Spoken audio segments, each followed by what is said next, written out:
What is up, and welcome to Twin Dragon Podcast Show. We're your hosts. My name is Mike. And I'm Bobby. The show will be about two young working professionals going through the craziness of life. We'll have fun conversations about current events and what's happening in our lives. So why do you want to know more? Well, if you're bored at home, eating, or just chilling, and want to listen to something new, you've come to the right place. All right, guys, welcome back to Twin Dragons Podcast. My name is Bobby. And I'm Mike. And welcome back to the pod. We're recording again, and we have a special topic today. Mike, can you share the topic?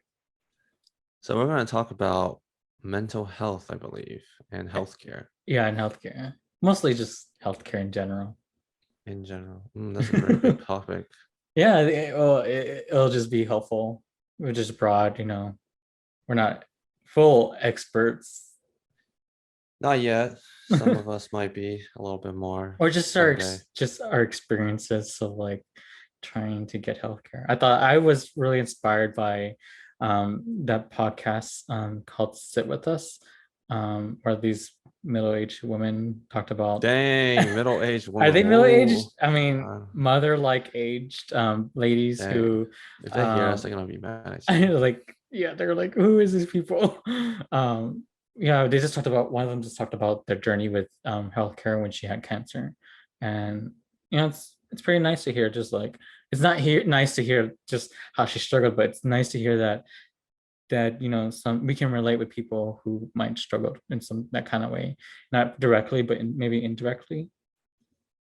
We can see and hear, because I remember you sharing me that podcast, and I think it was done well, but just hearing people's difficulties getting healthcare access as a medical student, and me having sort of not have that experience, just seeing both sides of the coin.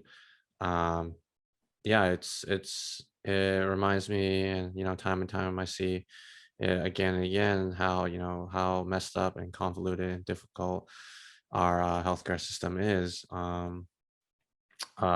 For me personally, I have the benefit of being under my parents' health insurance policy, and my dad works for a hospital, so he gets basically like, I think, like pretty health insurance that's covered, like a benefit, or at least it's like decreased or something like that.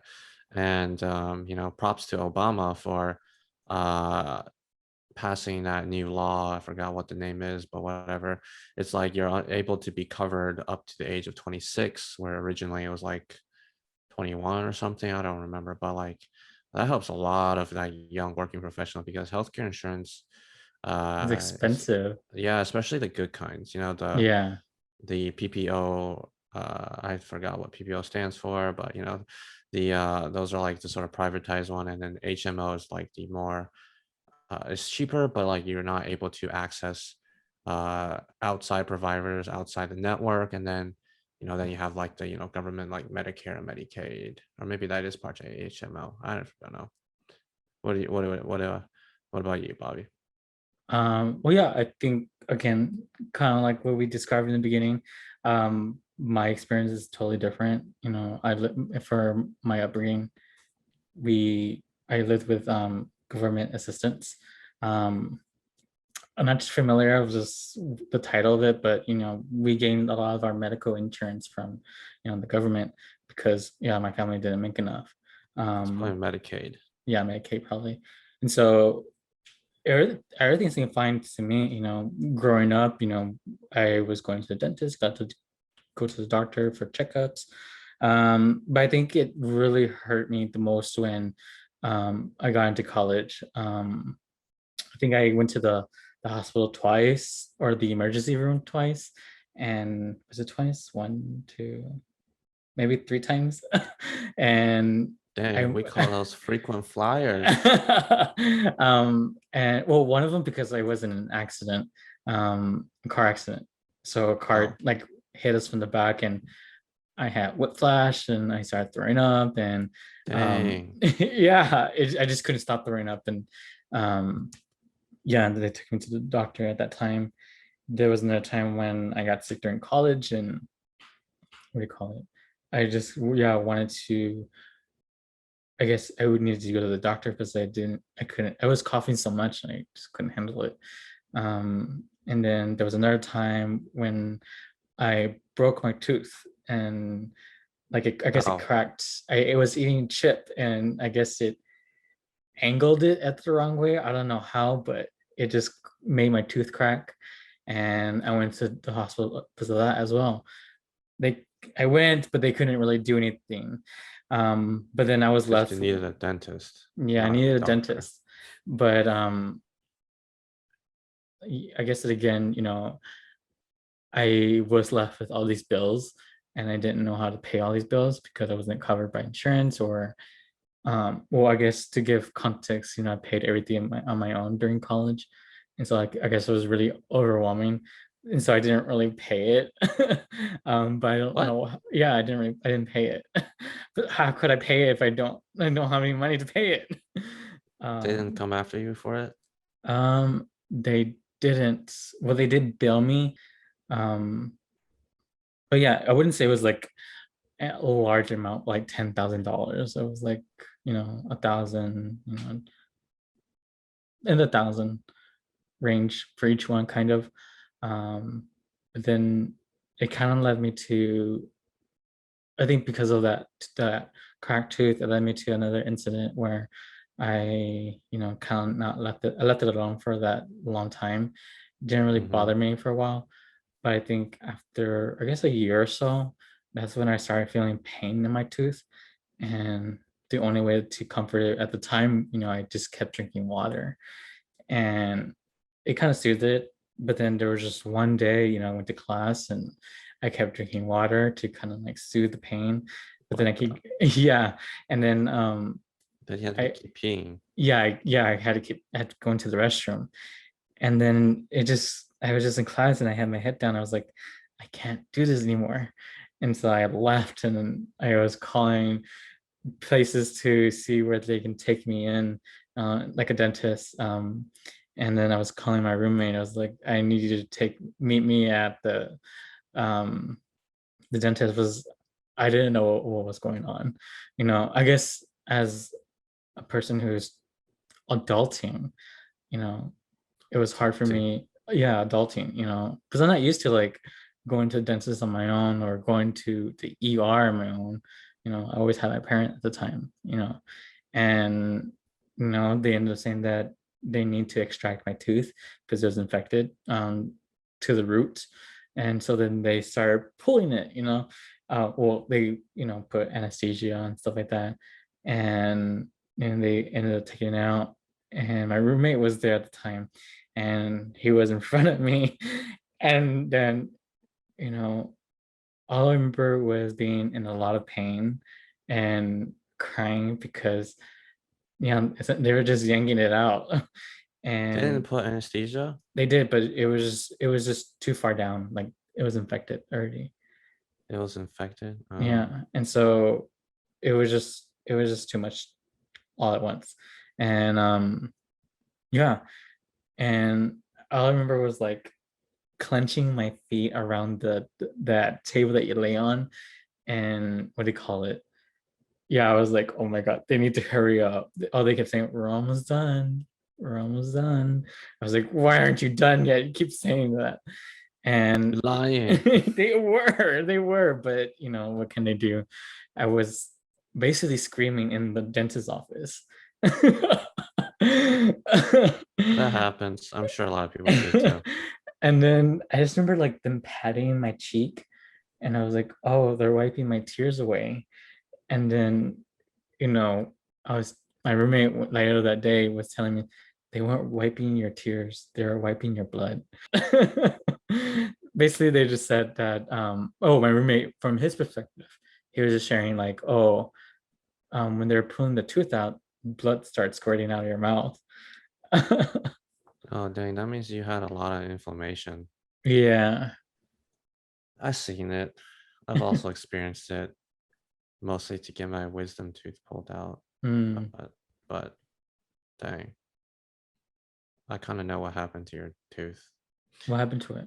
When Well, I it already know what cracked, happened. yeah, when it cracked, the covering of your tooth was broken, and so like bacteria could get in there and it just kind of like seeded into your root canal and it got infected. And so it wasn't even usually, if you go fast enough, the cavity, if it's like a cavity, you can scrape out all the gunk once it starts hurting, and then you can like get like a root canal done, which is basically they take the nerve and everything out there and then just like put like, you know, this composition, whatever thingy, I don't even know what it's called, and then just like patch it up basically to save the teeth.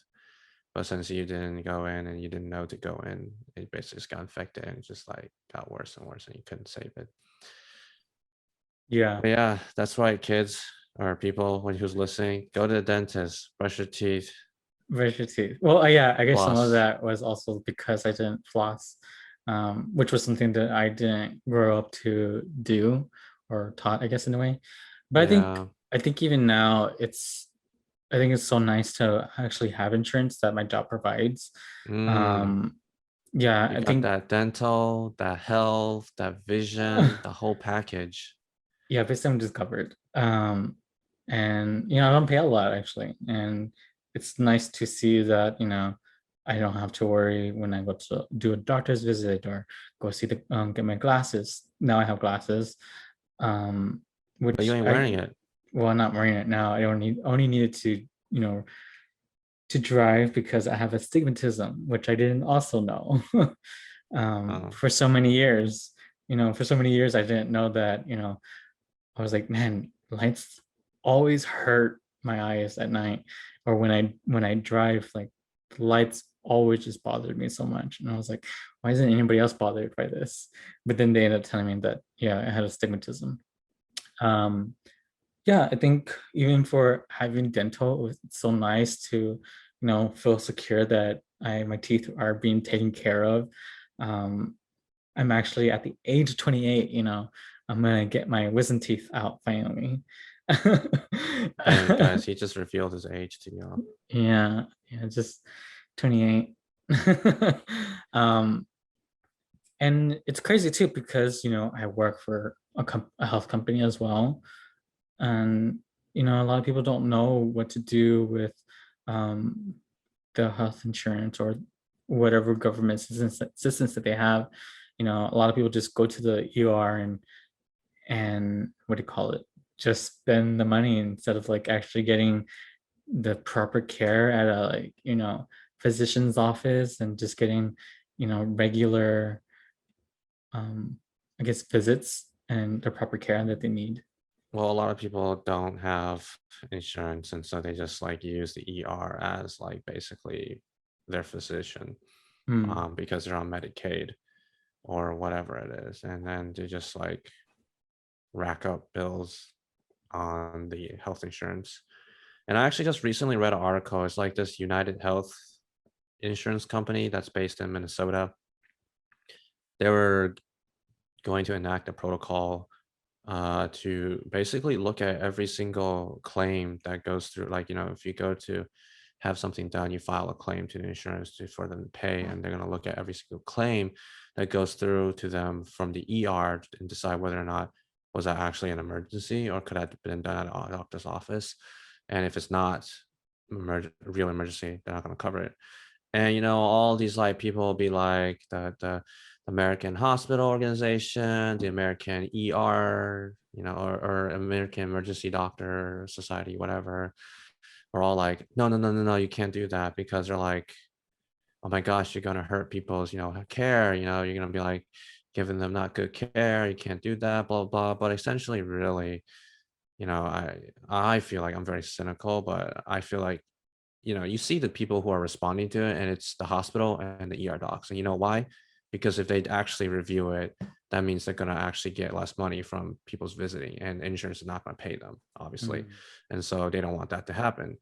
Does that like actually like, you know, affect people's care? Like the people who actually need to be at the hospital, they'll come to the hospital regardless. And then like the people who actually need to be in the hospital will stay at the hospital regardless. And so, you know, it's like mostly just like a pay question. And like you said, a lot of the times like people go to ER because They don't know, they don't have a primary care physician. They don't know how to find one. They don't communicate. They don't go. And they're just like, oh, ER, quick and easy, just go in, don't have to pay anything. Because if they go to a primary physician, even if you have like insurance, I think you usually have to pay something called copay, which is like, a visit, like usually like $30 or something, and people don't want to do that. Just go straight to the ED and like, they don't pay anything.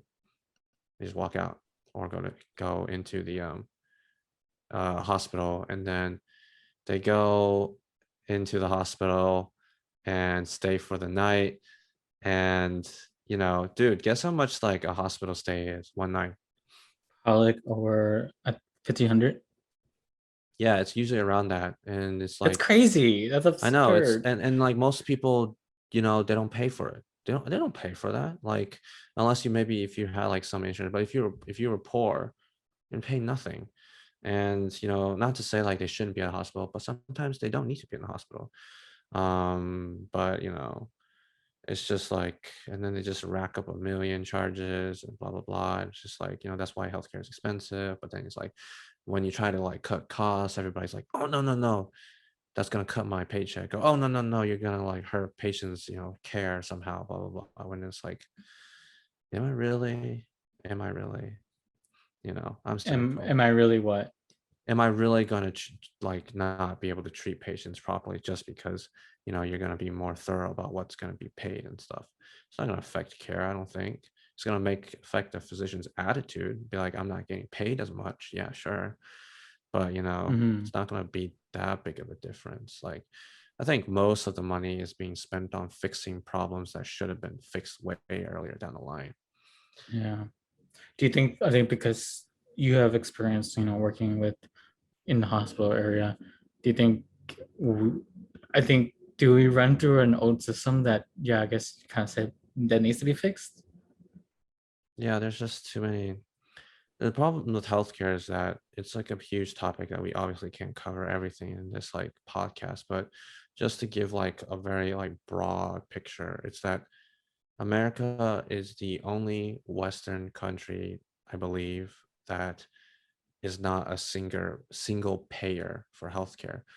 Every other Western country, healthcare is paid by the government, and every other healthcare system in the Western world, I think, to my knowledge, I could be wrong, have more primary care physicians. The patients need to go to those first before they can see specialist doctors. Here in America is like, and everybody in those countries have like one insurance policy usually, and not like this whole like PPO, HMO, blah blah blah, Medicare, Medicaid, blah blah blah, all this like complicated stuff, all these like different insurance brokers, all this like ease to like go to like specialists without seeing primary care, and like a whole bunch of things, and like pay is like set by like weird standards, not by the government. Hospitals getting paid by insurance, government just pumps more money, and like half of it gets like stolen for like I don't know, like middleman people and stuff like that. Hmm. It's ridiculous. And everybody's like, oh no, no, no, you cut cost, that's gonna hurt patient care. It's like, please, it's just hurt your bottom line, essentially. Healthcare is basically just the bottom line. Nobody wants to get a pay cut. Nobody wants that. Everybody just wants, that money.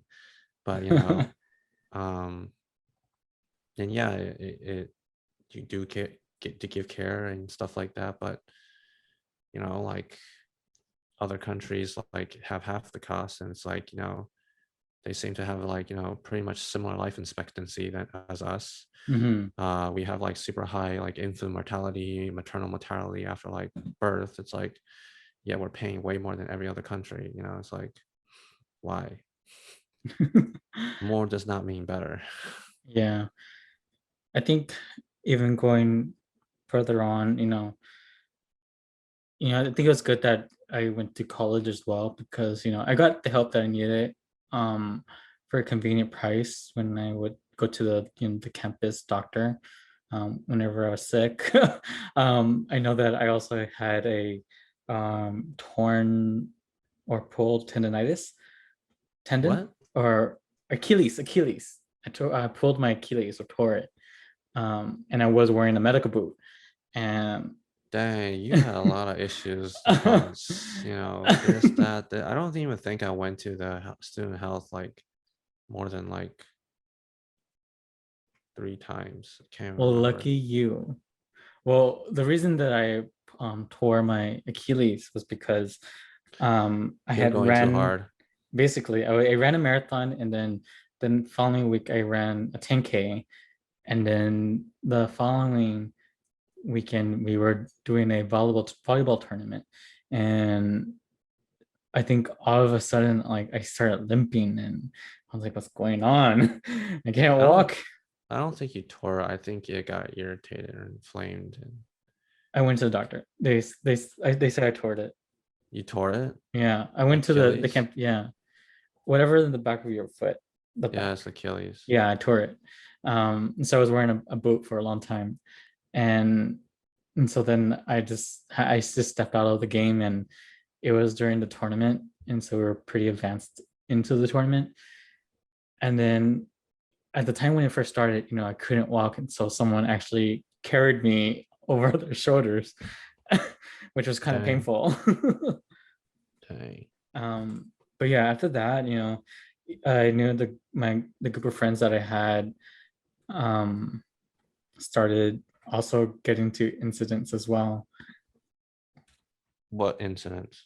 I guess they all just kind of had All tore their Achilles? not their Achilles, but just kind of some kind of foot incident. So there will be a group of us in the back of the group walking and wobbling or crutching ourselves to wherever we were going. It was pretty weird time, but I think I was really grateful that at least they had a convenience, the convenience for the student health building that we had. You're paying it for tuition from tuition. Yeah, thankfully. It's Um, from your tuition money. yeah. But I think the other thing that I got to experience, was I also got to use the mental health services at UT. Seriously? I don't think I Yeah. ever used it.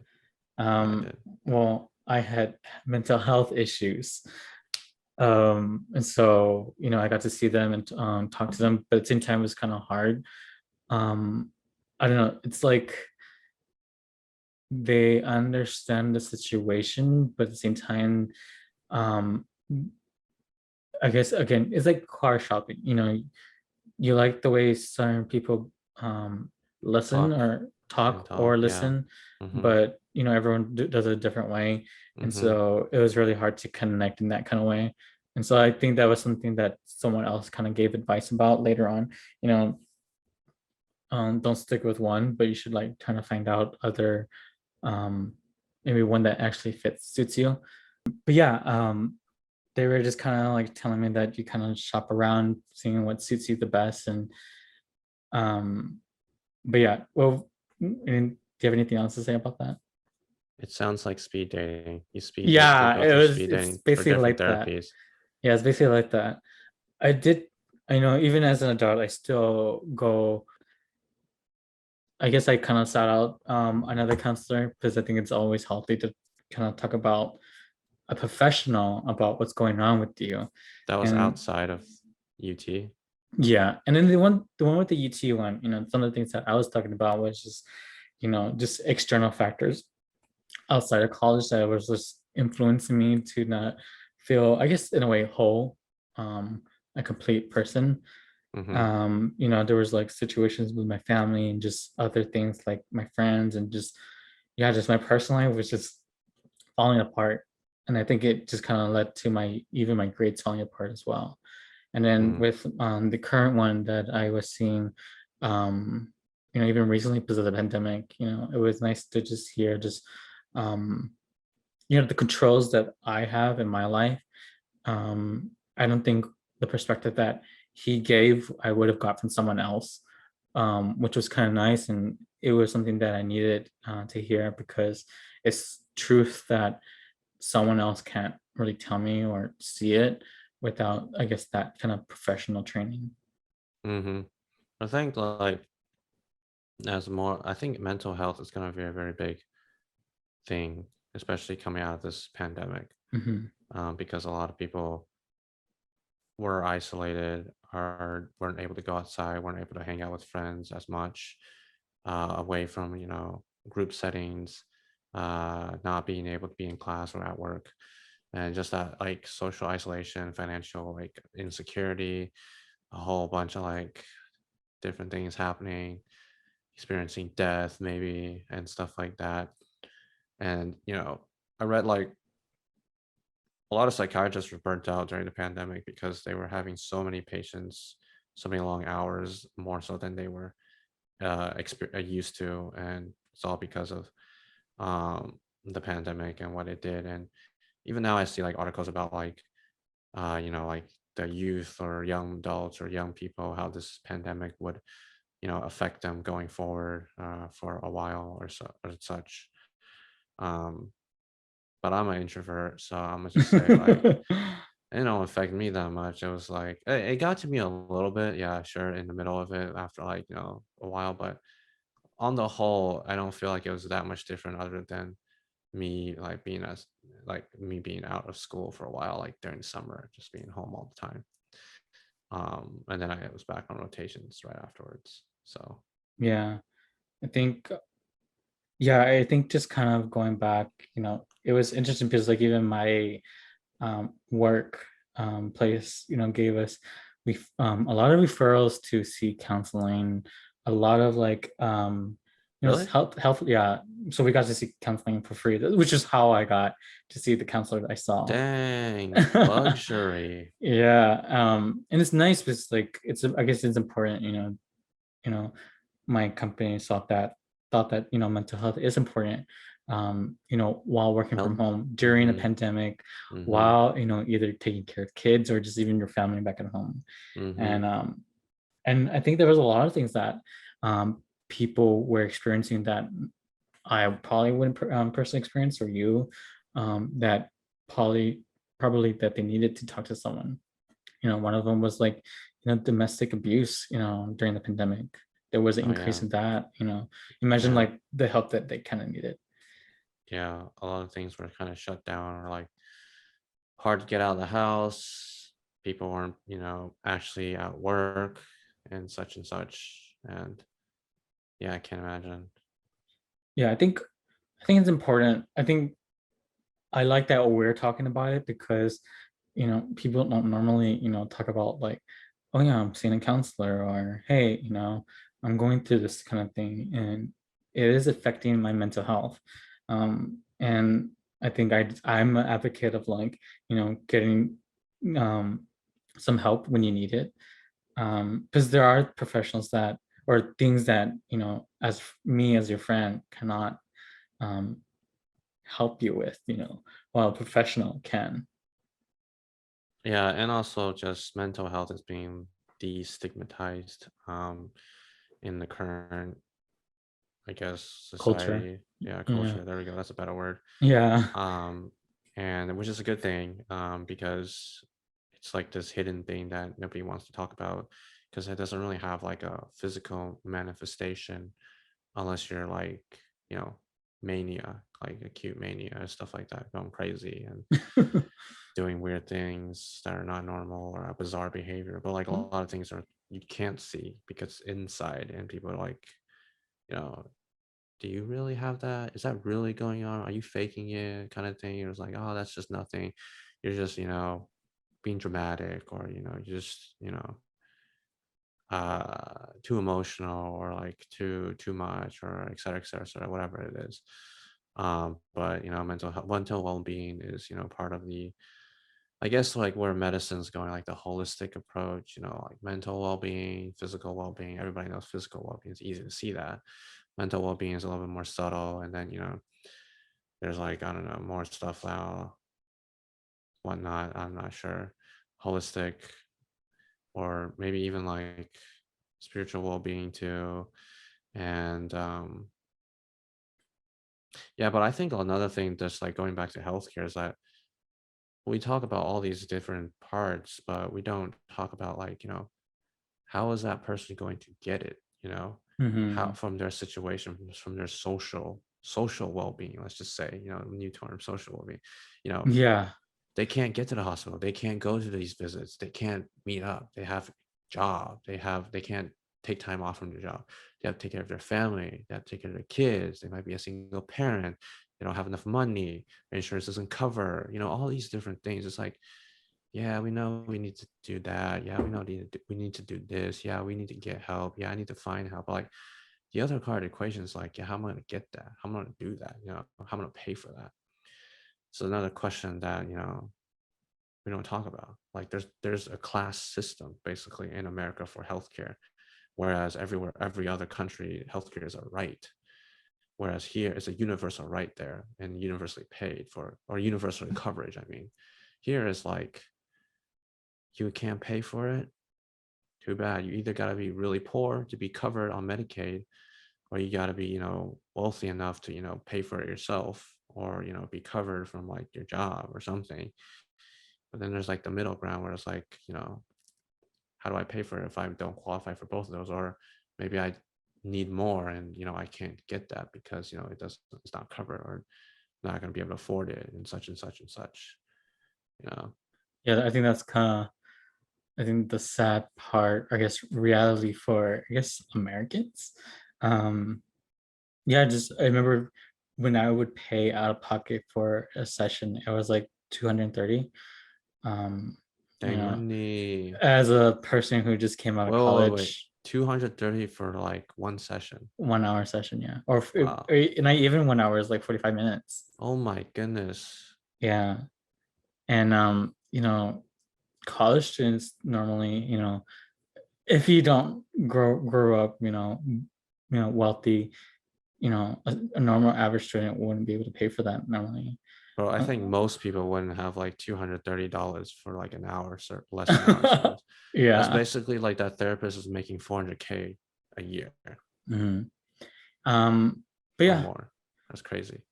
Is there, I guess, anything else either through your work experience or no, I guess just relating to this topic that you want to talk about?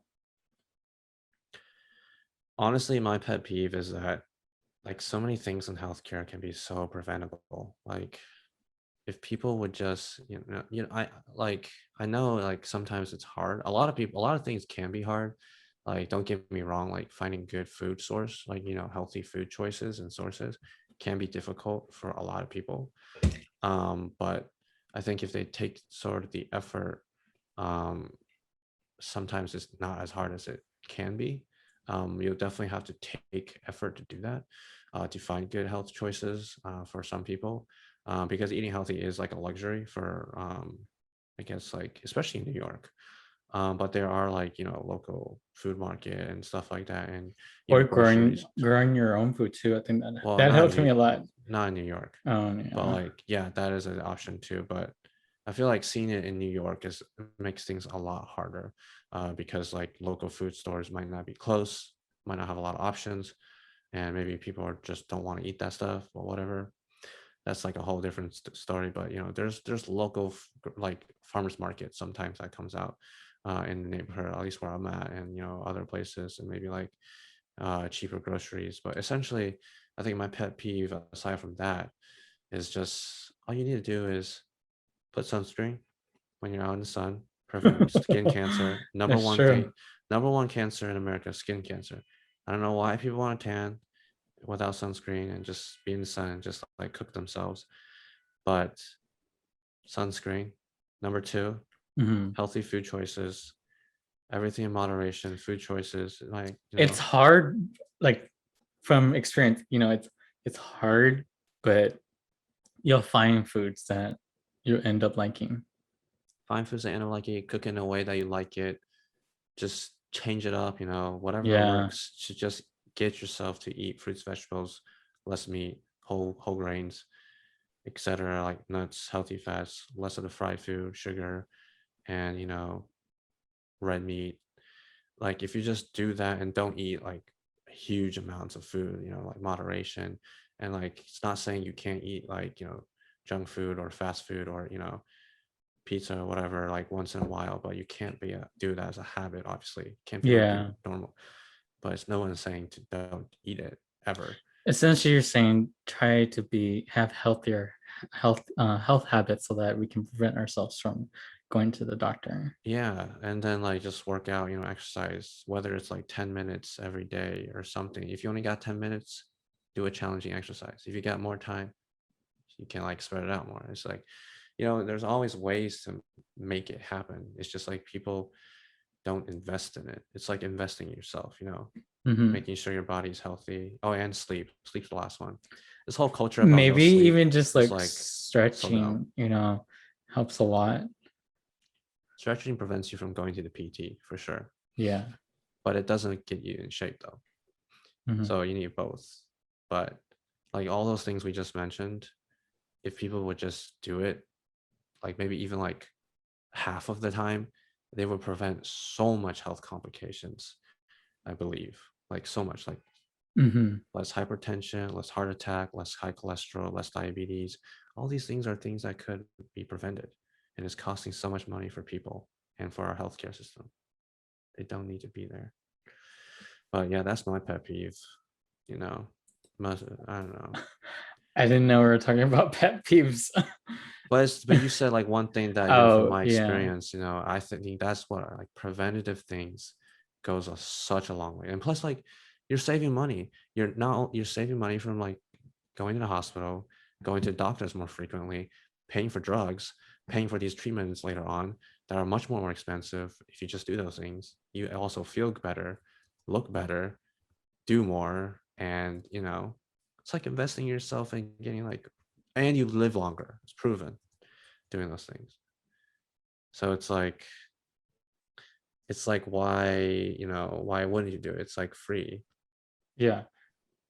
I think, yeah, Well, free in a sense. You still have to pay for food and stuff. yeah, I would say that it's hard as well. I think going in that direction that, you know, for people who are low income and people maybe who have a lot of kids, it's, I would say it's definitely hard. Yes, you can tell them that, but it's just living that lifestyle is just harder if you're so used to living a certain way, or just even you just have so many you know obligations. I know from a Hispanic perspective and living in that lifestyle, you know there isn't enough time. Maybe both parents are always working, um and the kids are either out and about and they don't really have anyone to cook for them that's healthy, and maybe they just go out to eat with some friends, or just open a pack of hot pockets in the freezer. So I think the upbringing is important as well. Yeah, I think if you is if you're seeing those like kind of things in your house or your family, then yeah, that's sort of like your default nature to go to that, because you don't know what else is there, and your parents obviously didn't like teach you those things. And like another thing is like health literacy is another thing. It's like, do you know what you should do? Do you know what is the right, I guess, so to speak, choices? And also, again, this is where America's health system fails us. It's like these people in those situations have food stamps, and they have government assistance, but these food stamps don't give good choices. Again, because eating healthy is a luxury, apparently, unfortunately. Like they give food stamps for like, I don't know, like poor food choices. And these government assistance programs, they give you some things and they give you some money, but it doesn't cover the cost for like more expensive choices, which are the healthier options. But you can easily go to McDonald's and buy like a $5 meal that's like not good for you unless you like get salad. But nobody wants to get salad because salad doesn't taste good usually. Yeah. So something that I was doing is, obviously eating more greens. I don't typically like, eating greens, but I also don't like eating salads with salad dressings. I don't know. I just don't like dressings. But something that I did was, actually cook my spinach, and I basically actually enjoy it because I'm adding some flavor and I guess spices. And if I want, I can eat a whole bag if I want, and that's only like a whole bag's only 40 calories. but you're getting a lot of fiber out of that. But the downfall of it is like, oh, I I guess another perspective that I can think about is like, oh, a bag is like $4, but there's like 7 days of the week. But yeah, I can either eat a whole bag and eat every day, but then this ends up being more pricier.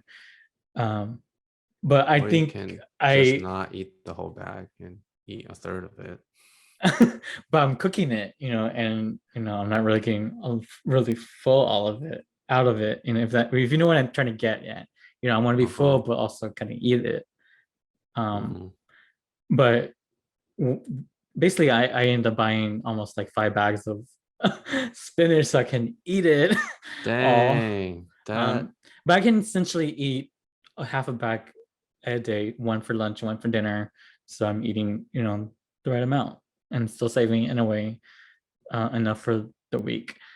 That was a little side note I wanted to share. There's another hack though. What? Since like spinach is like leaf and like it's mostly water, when you cook it, it shrinks, and so it's like that's very small amount, obviously. So I think the hack is like buy things that are like very big in fiber. Like, I don't know. Quinoa, kind of. I was thinking more like cauliflower, broccoli. Those like plants with like a lot of fiber and they're big. I can't think of any other one. That fills you up, but it's also not that expensive. Yeah, I also do that, but I don't really like the broccoli or cauliflower. Wow, did you know they can prevent? Yes, cancer. Good. They can prevent cancer. Yeah, yes, exactly. They're fighting cancer foods. Yeah. But yeah, I think something else that I kind of wanted to share that happened this week was in America Got Talent. A person actually came onto the show, and she shared a really she basically shared a song that she wrote about her journey through her I guess her cancer journey. So I'm going to share that right now. What's your name? My name's Jane. When I sing, I go by Nightbird.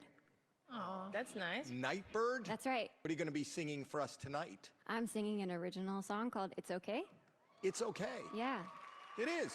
It's okay. It's okay. What is It's Okay about? It's Okay is the story of the last year of my life. What do you do for a living? I have not been working for quite a few years. I've been dealing with cancer. Oh, sorry. No, it's okay. Okay. Yeah, I'm okay. All right.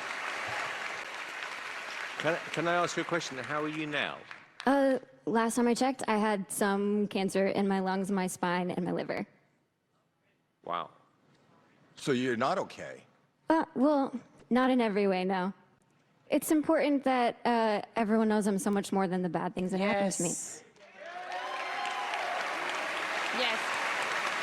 All right. Sing for us. Good luck. Nightbird.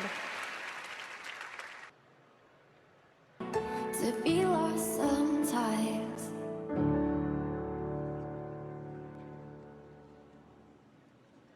Wow.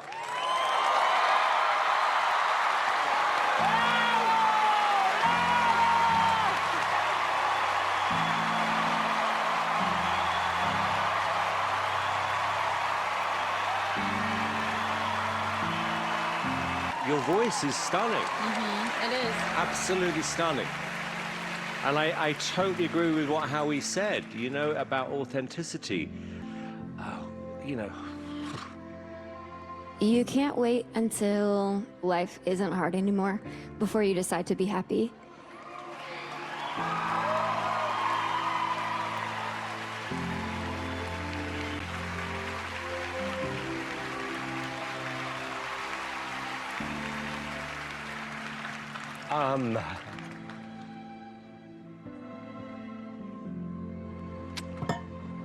However, there have been some great singers this year. And I'm not going to give you a yes. I'm going to give you something else.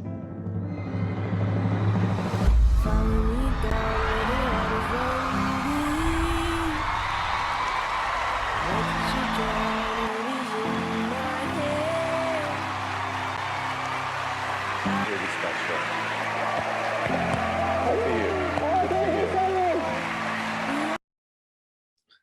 All right, so Wait. we Wait, I have a question. what? I don't get it. So what is that special button? Did she like win or something? She won basically. She's going to Hollywood to continue like that journey of like winning the contest of American Got Talent. Oh, so this is like the not even the final step. No. This is like, oh, Just so like they're the, like, yeah, just the entry. oh, just to get a shot at I'm Hollywood. not too sure. I don't watch the show too much, but I do know she is advancing in the show. Wow, dude, I like know nothing, but So that for guy the, seems. so for the people who didn't see it, in American Got Talent, there's this girl named Night Birdie who shares that she has cancer, and she sang a song that that's relating to her journey of cancer, and she got the golden button of like to advance into the show, which is what me and Mike are talking about. Hmm. Wow, props to her. You can tell like all the judges are like, cancer, what? Death, Yeah. what? Life, what? They're just like, they're not part of that reality completely. Yeah, or I guess at the moment because they are at a kind of in a way talent show. Yeah, but I guess like I was just surprised with like how shocked they were like on their face. Like it almost like they seemed like they didn't even wrap that around that she had cancer immediately. Yeah, and I think But it's something that I just wanted to share as well. Something that I guess herself kind of shared that mhm, she is much more than cancer, and we mhm, don't have to wait to be happy when things change. I thought that was really nice as well. mm, Because people go through a lot of things when either mental health or just physical health, and again, they're much more. I met people who are physically disabled and they're not able to speak either, but I've had really great conversations with them, and they're only at the age of like, I guess, below 15. And yeah, I would say exactly what she said. They're much more than what they appear to be. mm. I feel like they're also way more mature than people their age through their trials. Yeah, I think it's just nice that we can, I guess, gain perspective, that people are taking another side of walk of life that we can gain wisdom from. Mm-hmm. Well, I guess for if you haven't seen it, guys, yeah, I should see it, because yeah, the judges are shocked, and I guess that is her normal. I have my normal, and Mike has his normal, and and it's okay if people don't fully agree with it. And yeah, I hope that people can draw that inspiration and not be afraid to kind of get the help that they need, either from talking to someone or just getting a physician. But yeah, Counselor, counselor. therapist. Don't be afraid to just seek the help that you need, is what I'm trying to get to. And hopefully you guys get it too. Getting it's also an issue, but yeah. Mm-hmm. But you never know if you never try, right? You gotta try, start somewhere. Yeah. Yeah. But yeah, I think there's a lot more we could talk about with mental health and healthcare.